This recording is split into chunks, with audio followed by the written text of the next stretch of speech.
right, you guys, we are down to the final day of creating our characters here. So we're going to be adding all of those fun little details, the hair, maybe you add in a necklace or a tie, a hat, maybe you add a pattern to the shirt, maybe some earrings. There's so many fun things you can do, right? So play around with that, some glasses, you choose.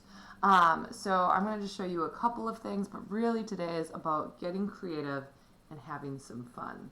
So you can see that I have created, I used my my cool scissors that I've got, right, with the different patterns that they cut.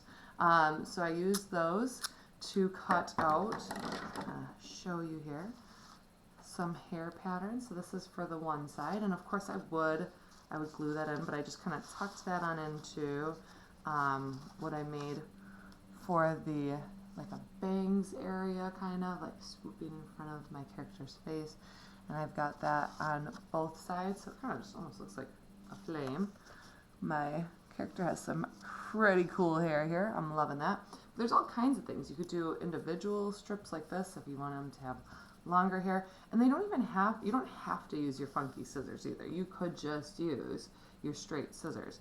But I wanted to show you this fun little trick for if you want to add even more dimension and make it more 3D. So you could take like anything round, like a pen, your glue stick, whatever, and kind of go like that, and that'll give some curl if you want some curl to your hair. Or another way too is kind of like when you do this to ribbons, to curl ribbons, you can kind of take your scissors and go like that too, and that gives a little bit of a softer one. So up to you if you want to try something like that. And then that, once again, I just kind of glued it down. You could glue down one strip at a time, maybe add in another extra strip like that. And remember too, your hair could have multiple colors in it. It doesn't necessarily all have to be the same color. I had made these before. This was kind of something that could be another layer, so I just bent it so it goes around the back of the head. Of course, my spot where the glue goes, and then I gave that a little bit of a twist to it as well. Once again, really the sky's the limit here. Get creative, have some fun with that. You can see I also created an earring over here. So what I did for that was I rolled the paper with my pen to give it that roundness. And then of course I always need to make sure that I've got a spot to glue, so I bent those edges. So you can kind of see what that looks like. And then I take my glue stick and those tiny little spots there, glue that on down, glue on both sides, and position it how I want it on the earring. You might need to hold it for a minute or two just so that the glue stays, but it's going to look something like that.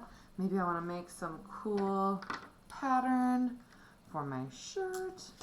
Oh, my glue already. You can see it popped up. There we go.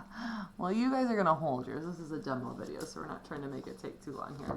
But maybe I want to make some cool patterns for my shirt. Maybe I do a little bit of a wavy one with some straight edge. Maybe it's like a funky 80s shirt with cool patterns and colors on it. Who knows, you guys? Sky's the limit here. Have fun with this.